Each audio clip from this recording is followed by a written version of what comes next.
अस्सलाम वालेकुम, मैं हूँ लियाकत राजपर।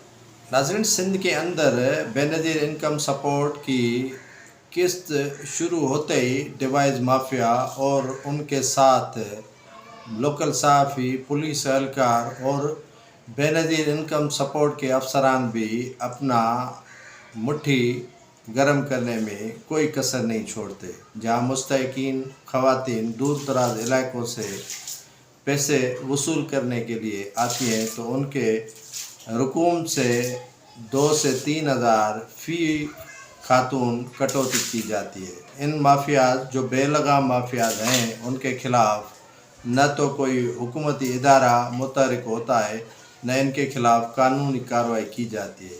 सिंध के अंदर ये डिवाइस माफिया इतनी पावरफुल है कि इनको मुस्तहिक ख़वातीन के पैसे कटौती करने में कोई आर महसूस नहीं हो रहा है। बेनज़ीर इनकम सपोर्ट जो 2008 में उस वक्त की पीपल्स पार्टी की गवर्नमेंट ने शुरू किए थे, जो पहले पोस्ट ऑफिस में मिल रहे थे, उसके बाद बैंकों के ज़रिए मिलना शुरू हुए।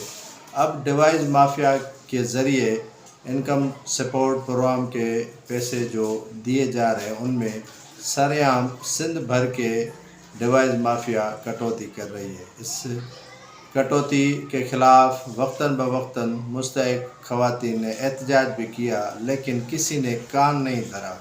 ज़रूरत इस अमर की है कि इस मुस्तहिकीन की जो रकम बेनज़ीर इनकम सपोर्ट की मिल रही है उनमें कटौती बंद करके जायज़ पैसे जितने भी उनकी अमाउंट है वो उनको दिया जाए और डिवाइस माफियाज़ के ख़िलाफ़ कानूनी कार्रवाई की जाए।